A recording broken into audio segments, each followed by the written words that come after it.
What's good, everybody? My name is Curtis King of CurtisKingBeats.com. I'm an MC and I'm a producer from Southern California. I've had the opportunity to work with Kendrick Lamar, Ab-Soul, E40, Murs, and I say that not for bragging rights. I say that so that you understand the value of what I'm getting ready to tell you. In many ways, I'm what you consider a middle-aged rapper. I'm not an OG and I'm not a young rapper anymore. But towards the end of 2015, I had an epiphany. I was listening to this podcast called Entrepreneurs on Fire. I was listening to John Dumas talk to entrepreneurs from all over the world. He basically asked them, what are your streams of income? What's your weaknesses? What was your lowest point, your aha moment? One of the questions that really stood out to me was, what are your streams of income? And I kid you not, about 90% of the entrepreneurs he talked to, at least one of their streams of income was teaching. Now in hip hop, it's something a little bit different. We have a weird relationship when it comes to teaching. When we're first starting off in hip hop, the only people that we have to learn from are our OGs. Are people who have done things before us, or the artists we look up to, or rappers we look up to. Our problem with that is when we're young and we want to be taught, the artists we look up to don't look back and teach us. And I think this presents a few different problems. I believe that the young artist who wants to be taught, who's hungry for knowledge, they want to know how to write at 16, I think what happens is when you don't teach them, they're fueled by competition. But they're fueled by competition that doesn't include respect. And when you don't respect your competitor, it turns to animosity. So you get young artists who grow up and they hate their OGs. They hate the rappers that came before them and they want to destroy them. Lyrically, physically, whatever the case may be, but there's no respect. So you get the OG saying these young ones ain't got no respect. On the flip side, you get a more seasoned rapper who's seen a lot of things and has a lot of value to offer, but they get so wrapped up in their career and so wrapped up in what they want and their own self-serving goals because, they got families to feed, rightfully so. But the problem that presents is that the moment that the game changes, there's no community of young ones trying to teach them how to stay in the loop of the changes that are occurring. So now what you have are OGs and middle-aged rappers who don't know how to use social media properly. And these young rappers got it down pat. But the moment that an OG reaches out to a young one, there's animosity. You didn't teach me when I needed you.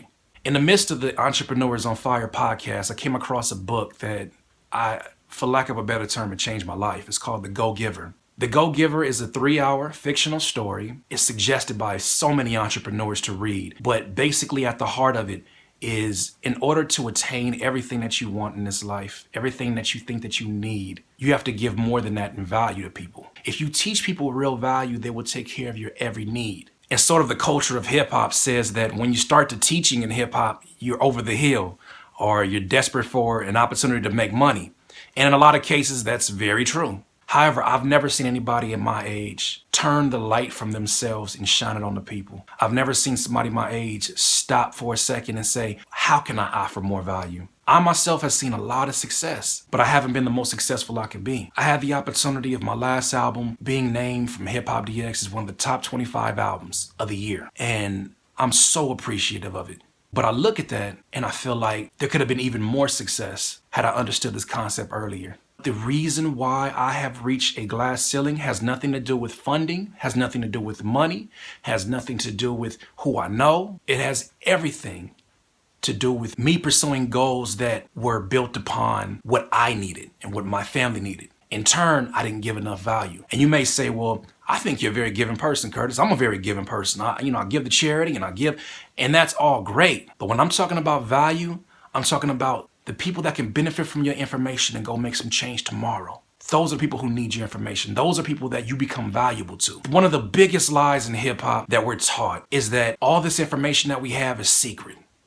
Our songwriting techniques are secret. Our beat making techniques are secret. There ain't no secrets, babe. Let me give you an example. I'm pretty sure you're familiar with somebody named Martha Stewart. Martha Stewart is a cook. She's a brand. Martha Stewart makes a living giving you every recipe that she ever created for food, right? This is a multimillionaire, gives you every recipe. But let me let you understand, she is of so much value to her audience. I repeat, she is of so much value to her audience because of what she's taught that she will never, as we put it in hip hop, fall off. She could give you every recipe that she's ever created. You could take that recipe. You can go right next door to her business. And she knows she is so much of a value to the people, you can't put her out of business. And how does she combat you taking one of her ideas and doing it better than her? Well, she just keeps teaching and giving more value. In hip hop, we're not taught that. We're taught that if we give our secrets away, somebody will steal it And it's rightfully so, because we've been stolen from a lot. But the problem is when you become defeated and you let somebody who has stolen something from you define you, as opposed to let it fire you up and make you understand that I'm the source of the information. I'm the one that created that. If that one idea can go make somebody multi-million dollars, imagine how many multi-millions I have right here and right here. Imagine if your favorite artist right now, somebody that's really relevant in the game, somebody that's really killing it right now.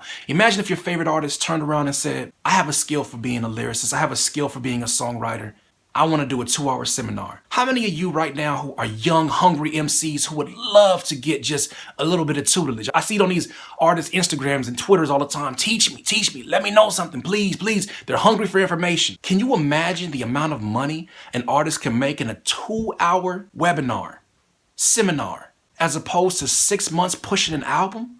They would make more money in 2 hours than they would make in 6 months of pushing an album. But we're not taught that, because the people who know that, the people who are out here doing that, well, those are the ones that are employing us. It's 2016. Somebody needs to say it. And I kid you not, the last 4 weeks of my life have been amazing. But I had this epiphany that I can give my way to everything that I ever wanted. I'm not giving for the sake of getting something back. I'm giving because I'm becoming more of a giving person. And in turn, when you become a giving person, when you give information, you give actual, real value, people see you as valuable. Give more, become a giving person, and you will attain every bit of anything that you ever wanted. I'm seeing it happen right before my eyes. Curtis King of CurtisKingBeats.com. Thank you for listening.